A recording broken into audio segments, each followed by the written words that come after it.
السلام عليكم ورحمة الله تعالى وبركاته. أخواتي إن شاء الله تكونوا قاع لاباس عليكم وبصحة وعافية إن شاء الله. اليوم أخواتي جبت لكم هذا الموديل إن شاء الله يكون واضح كما راكم تلاحظوا فيه. شوفوا هذا الموديل كما راكم تشوفوا فيه، يعني هنا من الأمام من الخلف، يعني من الأمام كما راكم تشوفوا فيه هو ربا صواري كلوش، يعني الجهة السفلية كلوش أو دوبل كلوش، تقدري ديري دوبل كلوش. راك تشوفي في الاتساع تاع القماش راه بزاف، يعني دوبل كلوش. هنا الجهة الصدر هذه فيها صدر عادي وكاين زوج قطعات فوق هذا الصدر، يعني كاين زوج قطعات، يعني هنا كاين الصدر عادي هاو يبان لك منه يعني من تحت الإبط، وكاين زوج قطعات في الصدر، يعني هذه قطعة من تحت وهذه قطعة من فوق، بصح جايين قابل فوق يعني مخيطين مع الكتف وتحت الإبط أيضا القطعة هذه، يعني في الكتف وتحت الإبط، ولكن القطعة هذه وهذه ما مش كيف، يعني مش كيما الكروازي تقولي نفصل قطعة واحدة ونديرها منه ومنه، يعني نديرها في جهتين، لا هذه جهة تفصل وحدها وهذه وحدها مع هذا بالنسبة للفوق.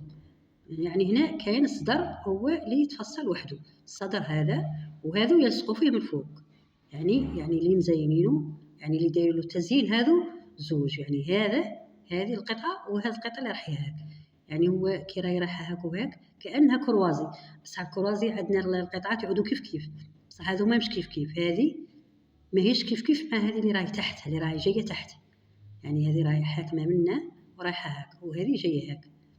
يعني هذا الموديل راه يعني تاع 2023 24، يعني موديل جديد، يعني هذا موديل خرج جديد، يعني اللي راه عاجبهم يتبعوا معايا خطوه بخطوه، لانه هو يدي الوقت وفيه خدمه، يعني فيه خدمه بزاف، يعني تخدمي وتعاودي تخدمي كل حاجه وتخدميها وحدها، يعني هذه تخدمي لها باترون وحدها وهذه باترون وحدها، والقطعه اللي تحت تاع الصدر وحدها، والخلف ايضا عنده قطعه تزيينيه هذه اللي راهي دايره كاع هاك مع الخلف هذا اللي راك تشوف فيه مع السحاب، ونفس الفي اللي دايرتيه في الامام ديريه في الخلف. ان شاء الله تكون الصوره واضحه لكم باش تشوفوا الموديل زين.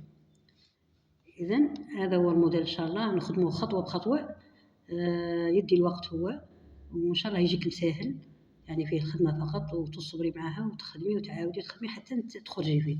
شوفي يعني دوكا تشوفوه يعني بطريقه سهله، يعني هو تعرب لي الكروش ساهل في التخصاص تاعو، وتخدمي له الصدر، يعني الصدر هو اللي يجيك شويه يديلك الوقت، يدي الوقت دائما، ما كاش الصعوبه ان شاء الله، ما كاش صعوبه، يجيك ساهل وتخدميه بكل سهوله ان شاء الله.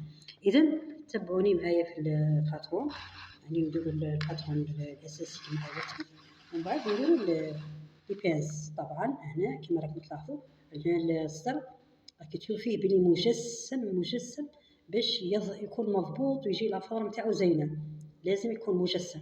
اذا يعني لي بانس تستعمليهم، لي بانس لازم تستعملي لي بانس، يعني مش بانسة تاع لاطاي وخلاص، ولكن لي بانس تاع الصدر تاع الكتف تاع لازم نطرقوا عليهم نشوفوهم دركا كيفاش ديري لي بانس اللي يخصوك في هذا الموديل. اول حاجه كيما تعودنا نديروا بسم الله الرحمن الرحيم، اولا نديروا خط الكتف، نديروا خط الوسط، نديروا الفتحه تاع الرقبه نديروها 8، ديريها على 18، هذه النقطه تاع الامام، وهذه العرض الرقبه فتحه الرقبه، وديري خط الكتف، ونديروا الميلان تميلي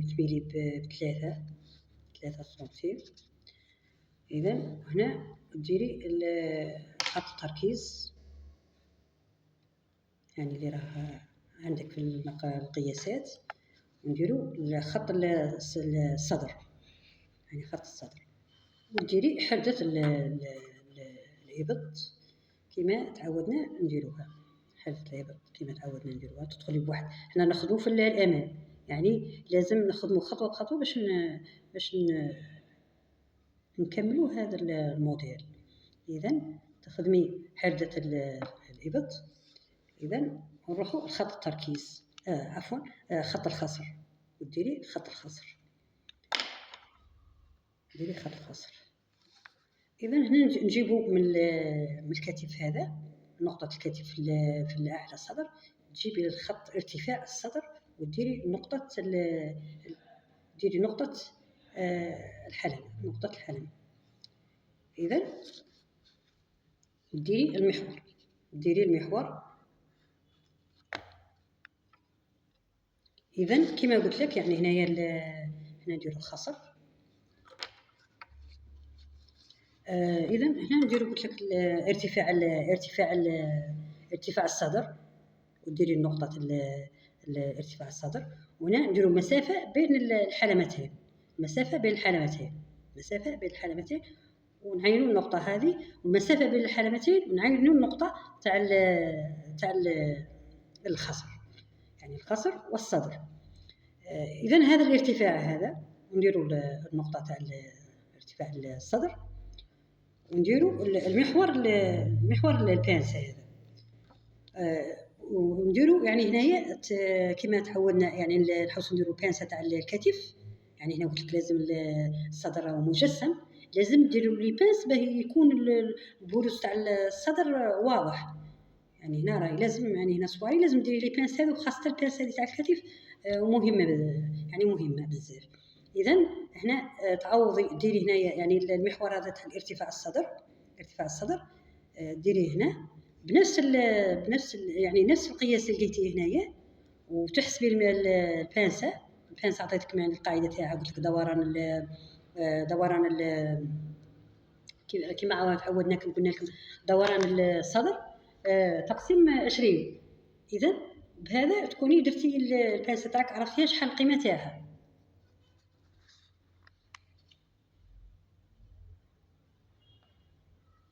إذن هنا قسمتيها، مثلا البانسة قسمتيها على 20، مثلا لقيتيها 4، نفس الضلع هذا اللي ديريه هنايا ديريه هنايا، يعني نفس الضلع اللي ديريه هنا ديريه هنا، مثلا يجيك هنايا تروحي بنفس القياس، يعني بنفس القياس تهبطي به بنفس القياس، وتجي رايحة مع الكتف تزيدي هنا 4 سنتيم، لخاطر رانا نعوضو في البانسة هذه، يعني رانا نعوضو في البانسة هذه، تزيدي هنا 4 سنتيم، هذه البانسة رايحة تغلق، وراح نديرو يعني الإضافة التعويض هذا نديروه هنا على نفس المستوى تاع الكتف.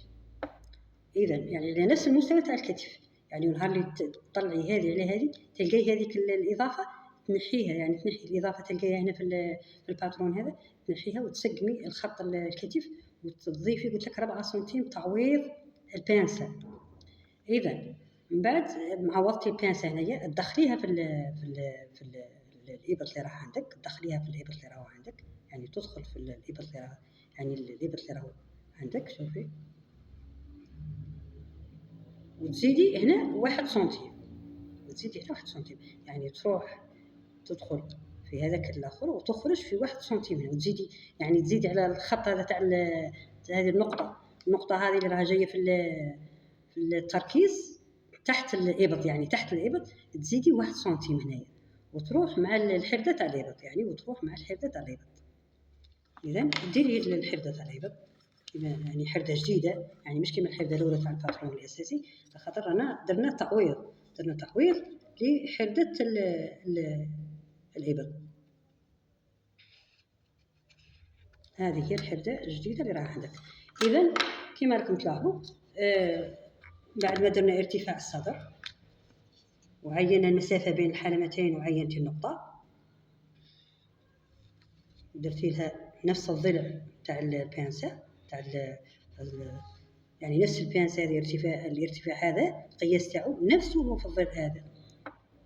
إذن هنا ديري بين يعني الخط هذاك تاع الصدر هذا تاع حردة الإبط، المنتصف راح ديري منه، المنتصف هذا راح ديري منه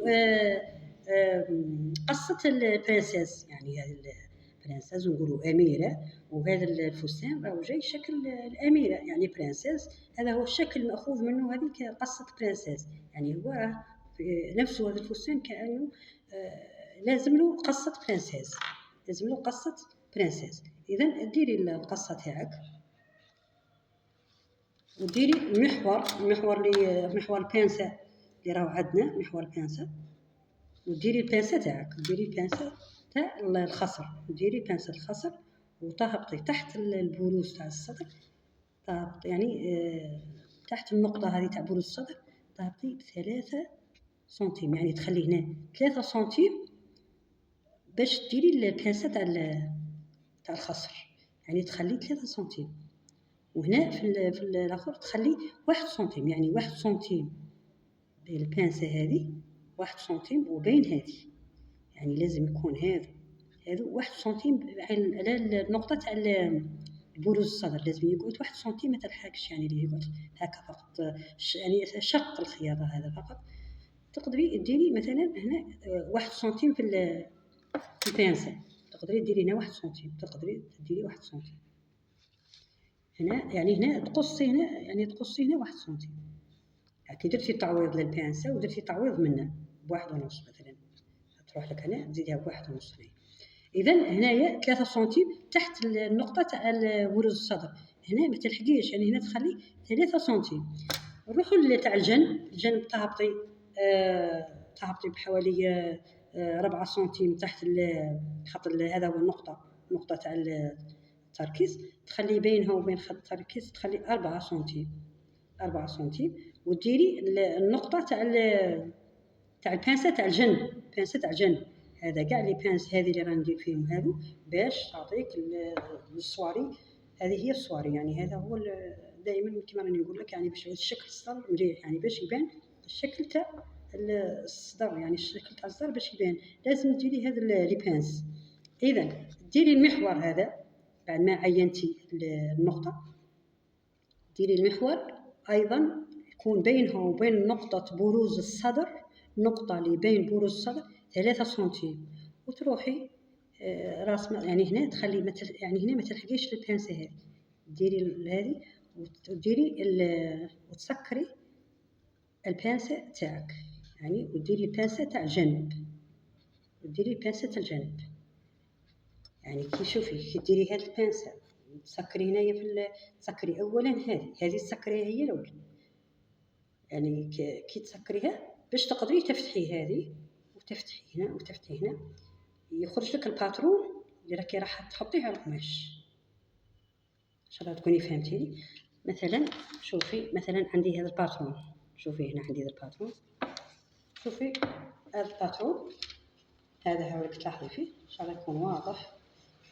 شوفي كرني حاطاتو درت له شوف هنا هذا الباترون درت له البانسه تاع الكتف، البانسه تاع الكتف، كي سكر البانسه تاع الكتف اولا تسكري البانسه تاع الكتف، يعني نحوس نقول لك كيما يعني تسكري البانسه تاع الكتف، شوفي تسكري البانسه تاع الكتف، يعني راني نسكر البانسه تاع الكتف يولد عندي كيما هذا، يولد عندي كيما هذا هو. شوفي الورقه كرني حاطتها، يعني ما تحبش تهبط على الطاوله مثلا، حطيتها على الطابله كيما هكا ما تحبش تهبط الا اذا فتحت البانسه هذه ونفتح من الكوب هذه برانسيس هذه، نفتح الكوب منه، نفتح الكوب هذه ونفتح منه باش تهبط الورقه، باش تهبط ونفتحوها هنايا، نفتحوا البانسه تاع الجنب وتفتحي هذه وتفتحي منه باش تعطيك، يعني كي تصرفي هذا لي بانسه تفتحي منه وتفتحي تاع الجنب تهبط الورقه تاعك، تهبط يعني تهبط وتحطيها ترجع لك باترون، يعني باش ترجع لك باترون لازم هنا تسكريها اولا كيما راني سكرتها وتفتحي هذا البانس وتحطيه موعد عندك هو الباترون تاع اللي راح تخدمي به، يعني هذا اولا تسكريه كيما هكا تخدمي البانسه تاع الكتف وتسكريها، وبعد تفتحي هنا وتفتحي هنايا يرجع هذا هو الباترون اللي تحطيه على القماش. هنا ايضا هنا كيما راني نقول لك ثاني كيما هكا، يعني هذه تسكريها يعني تفرغيها، هذه راها تقص وتفتحي منه لي بانس تاعك هذو باش يعود عندك الباترون مسطح هكا، يعني محطوط هكا، باش ديريه هو القماش، تحطيه فوق القماش وتفصلي عليه. هذا هو الجهه هذه تاع الزدر اللي راهي تبان لك. هنا الرقبه يعني قلت لك تهبطي ب 18 وديري رقبه تاع في، يعني رقبه في كيما تعودتوا ديروا رقبه في، وتروحي بميلان في الرقبه تاعك هكا، ديري لها يعني تميلي ميلان هكا في الرقبه باش تخرج لك هذه الرقبه الفي. يعني الخلف ايضا ديريها خلف، يعني الا في لي بانس هذو ما نديرهمش خلف ايضا الرقبه ديريها بنفس الطريقه. شوفي ديري ثاني كيما هاك الخلف، يعني نفس الرسم، ولكن هنا عندنا اضافه تاع السحاب، ما تنساش بلي تزيدي السحاب، يعني هنا هذه تزيديها السحاب نفسها، ولكن الخلف عندنا فيها المسافه تاع السحاب، يعني تخلي المسافه تاع السحاب. هذه القطعه هي اللي تزيديها للسحاب، يعني تزيديها مع الباترون كاع. هنا عندنا بانسه على طاي، يعني هذا محور البانسه، مسافه بالحلمتين وديري النقطه يعني مسافه، وديري البانسه تاع الخصر، يعني البانسه تاع الخصر. هنا هذا هو الخصر، يعني هذا هو الخصر. وعندك الحرده هنا تاع الابط، يعني هنا هي الحرده تاع الابط، يعني تلحقي هنا تروحي طول، ما كاش تدخليش بمسافه، تهبطي طول يعني واحده ل 15 سنتيم ولا، وتهبطي طول هكا بالحرده الابط، وديري يعني هذا هو خط الصدر باش يقول لك واضح. هذا هو يعني هذا هو الباترون تاع الخلف، هذا الباترون تاع الخلف. شوفي هنا هذا هو السحاب، يعني هنا وضحت لك هذه القطعه درتها لك باش تبان لك بلي هنا كاين السحاب، ما تنسيش السحاب، يعني ديري فيه تقدري ديري فيه 2 سنتيم 2 سنتيم سحاب. اذا هذا هو الخصر كما تلاحظي. عندنا بيانسه هذه فقط راك تلاحظي فيها. هنا تقدري يعني هذه القطعه هذه وهذه تقدري تحطيها وديري ايضا منها التبطين، يعني هذا الموديل لازم يكون فيه التبطين حبذا كون ديري من نفس القماش، يعني هنا كون ديري الساتان هذا، يعني الساتان ويعود طايح زين، يعني موديل زين لازم له تسي مليح، هو الساتان هذا. لازم ديري ثاني، يعني ديري نفس التبطين، يعني ديري هذه القطعه وتحطيها على التبطين نفسه، وتخدمي ايضا بنفس الطريقه للتبطين، يعني تخدمي بنفس الطريقه واش باين لكم هكا.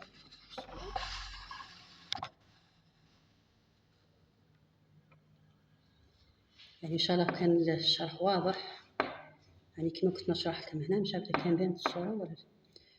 يعني هنا كما قلت لكم هذه البانسه تاع الكتف تفرغيها وديري البانسه كوب فرانسيز هذه تاع بعد ما تسكريها ديري هذه تاع الفرانسيز كما راك تشوفي، وهذه البانسه تاع الخصر، وهنا البانسه تاع الجنب.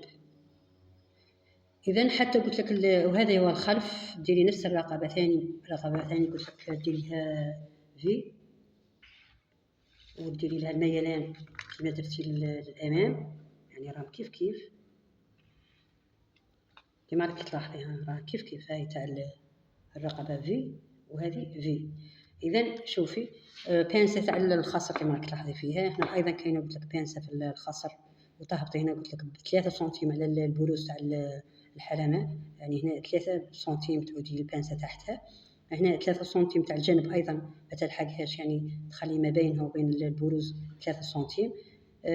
هنا تقدري ديري 1 سنتيم في التفريغ البانسه تاع الابط، وهكذا يكون عندك البروز تاع الصدر واضح، يعني هنا تعطيك البروز مليح. شوفي سكري هذا البانسه تاع الكتف، ومن بعد يعني راكي يعني الباترون هذا تخدمي هذا، شوفي كي تخدمي كيما هاك راح نخدم خد اخر كيما هاك، يعني باترون هذا يخدم لي باترون اخر، يعني نسكر هذه كي ديري هذه الخطوط، ومن بعد تسكري هذه البانسه وتفتحي هذا تفتحي، يصبح عندك باترون هو اللي تحطيه على القماش. ان شاء الله تكوني فهمتي. اذا شوفوا هنا، شوفوا هذا تاع الزر، يعني هذا هو الزر في الامام، يعني هنا هذا هو الامام، قصدي الامام وهذا الخلف، يعني هذا راه الخلف. هذا الخلف، وهذا الامام تقدر يعني قلت لك تخدمي منه التبطين، يعني نفسه تحطيه وتخدمي منه التبطين، يعني الخلف والامام تعاوديه بنفس الطريقه وتخدمي منه التبطين. يعني لازم ديري التبطين، ويا حبذا لو يعني فقط ديريه من نفس القماش هكا يجيك متحوف ويجي زين. اذا شوفي كاين قلت لك هذوك القطع اللي رانا هذو للتزيين، هذه القطعه للتزيين وهذه هو ما مش كروازي، لخاطر هذه راهي تختلف على هذه. اذا شوفي مثلا كما راك تلاحظي عندنا هذا هو الامام، عندنا هذا هو الامام كامل، يعني هذا ربع وزدنا معه الربع، يعني هذا راه ربع وتزيدوا له الربع الاخر، هذا هو. يعني درت لكم هنا مرسوم باش تفهمي القطعه الاولى، يعني القطعه الاولى كيفاش جايه. نبين لكم الرسم تاع الامام.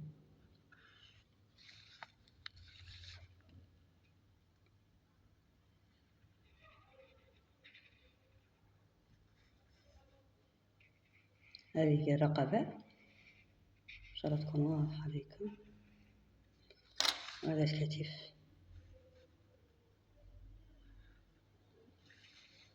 هذا هو الكتف بالنسبه للامام، يعني نخدم في الامام. هذه هي حردة الإبط، وهذه حردة الإبط. تبعوني إن شاء الله راكم تفهموا واش راني نخدم. هنا شوفوا كنت تلاحظي في الصورة، تلاحظي في الصورة يعني شوفي نبدل لك الصورة. شوفوا هنا كنت تلاحظوا الصورة إن شاء الله تكون واضحة الصورة. تلاحظوا الصورة تلقاو هذه القطعة اللي راهم دايرينها من فوق، يعني رانا نبداو بهذه هي الأولى اللي نحكي لكم عليها. يعني هذه راه جاية تحت هذه الفوق، هذه الفوقانية، هذه هي اللي جاية من فوق، هذه اللي راهي تحتها يعني راهي خارجة على الكتف، بين 2 سنتيم بالك، خارجة على الكتف 2 سنتيم، وهذه ثاني خارجة على الكتف 2 سنتيم، يعني دايرة كتف يعني خارجة على الكتف، يعني القطعة هذه خارجة على الكتف وهذه القطعة خارجة على الكتف. إذا نبدأ حنا بادين بهذه القطعة، هذه هي خارجة على الكتف. يعني هنا شوفي الكتف هذا هو النقطة تاعو راه هنا، هو خرج هنا تخرجيه ب3 سنتيم وترسميه، يعني ترسميه هو راه رايح حتى فايت تحت هذه القطعة حتى للإبط، تحت الإبط الثاني اللي مقابله، يعني من الكتف هذا مقابل الإبط، الإبط يعني مقابل هني شاليه الثاني، يعني من هذا هابط من هنا. نرسمو لك يعني كيفاش تهبطي هنا، تجي من هذا الخط، يعني خط الرقبة راه يجي هنايا، هي هابطة من هذا الخط، من هذه النقطة، يعني هنا ديريها ب2 سنتيم، يعني بين الرقبة القطعة هذه تجي منا تهبط حتى وراهي واصلة لتحت الإبط. هذا هو الإبط،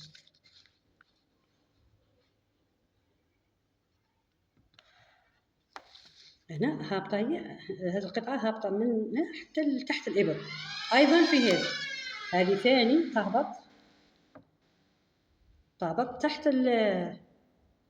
تحت الإبط.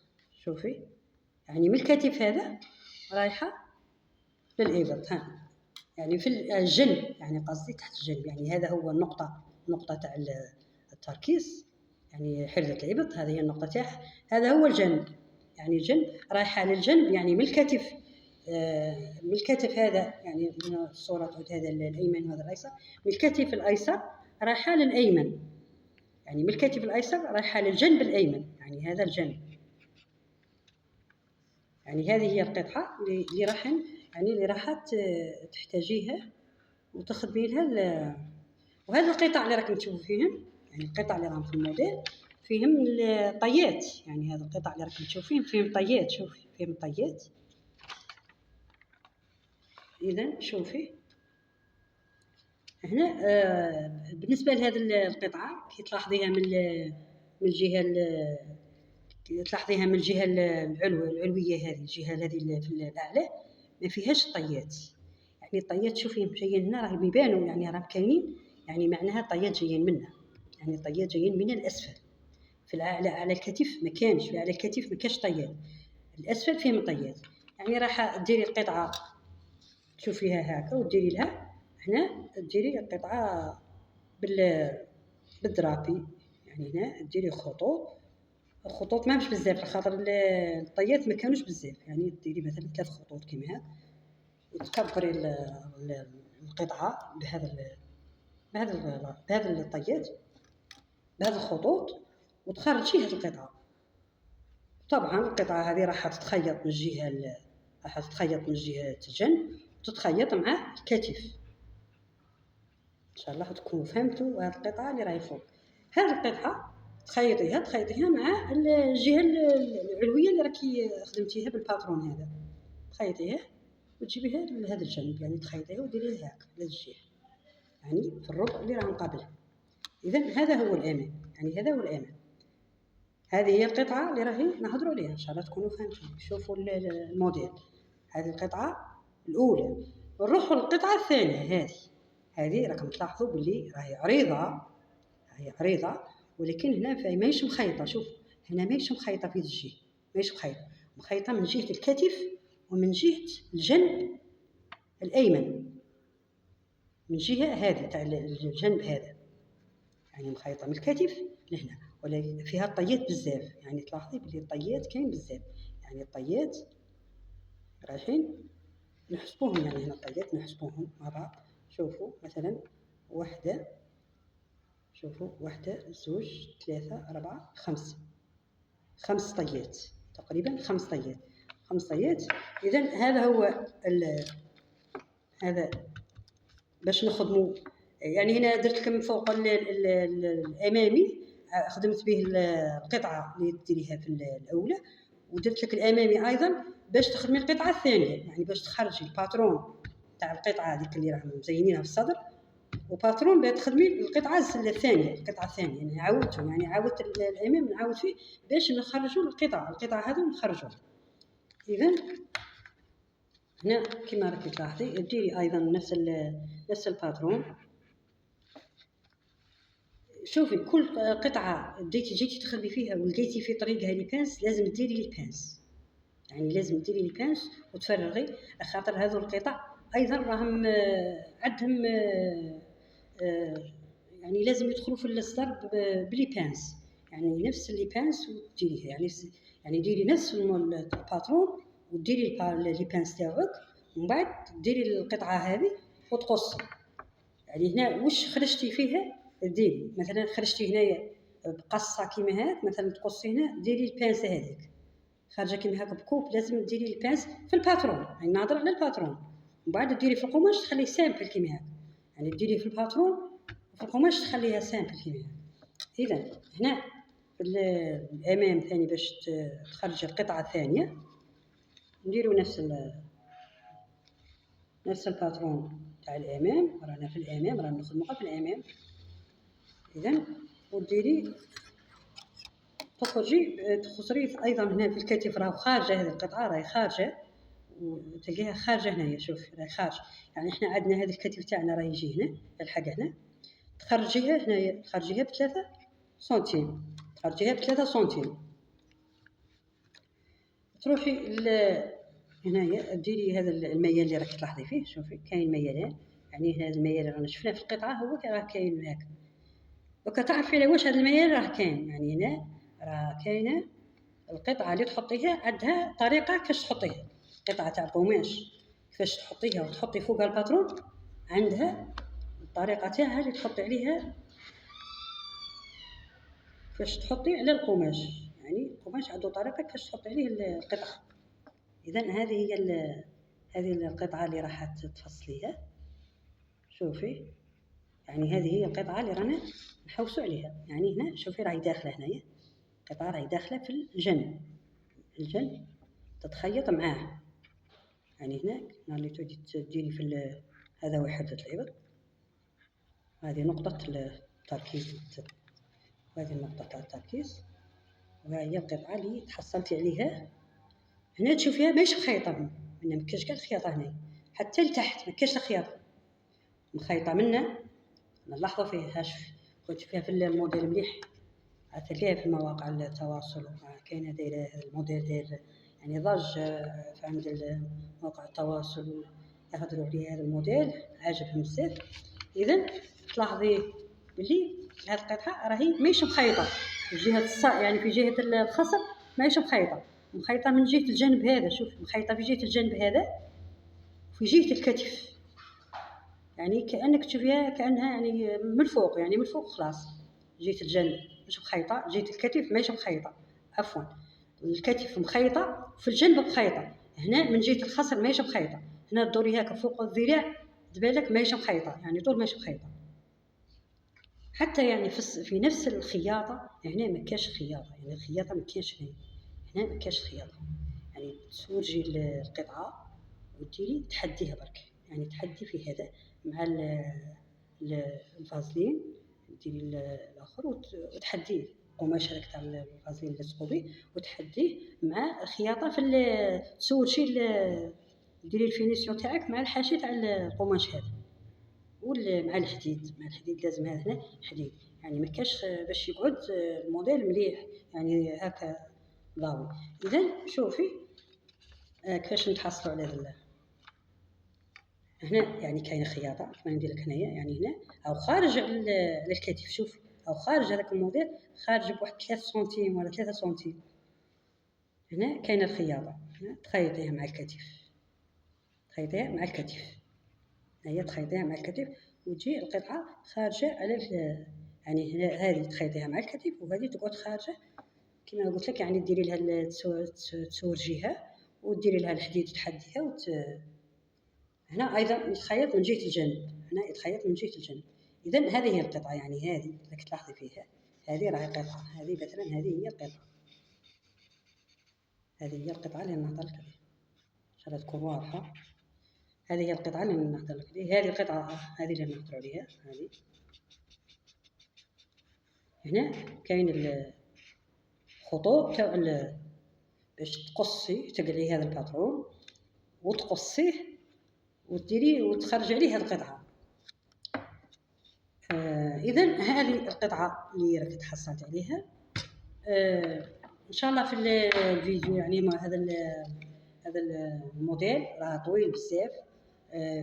نديروا له جزء ثاني لازم باش نكملوه ونشوفوا الجهه السفليه كيفاش تخدميها وكيفاش تخدمي الجهه هذه ايضا الخلفيه باش تخدمي هذه، وكيفاش تقصوا هذه ايضا في الباترون هذا. يعني نحيتي القطعه كيفاش تقصيها في الباترون الثاني، يعني هنا نحيتي كيفاش ديري لها التشريح درابي، كيفاش ديري لها التشريح درابي، هذه ثاني درابي، كيفاش ديري لها التشريح درابي. حتى الخلفيه هذه ديري لها درابي تاعها. يعني هذو ان شاء الله في الجزء الثاني مع الكلوش هذا ثاني نشوفوه في الجزء الثاني ان شاء الله. نعود ان شاء الله كملنا هذا الموديل. ان شاء الله فهمتوا الشرح هذا وفهمتوا هذا الموديل. يعني كي تقراي الموديل تقدري تخرجيه. ان شاء الله تعودوا فهمتوا لي، وشكرا لكم وبالتوفيق.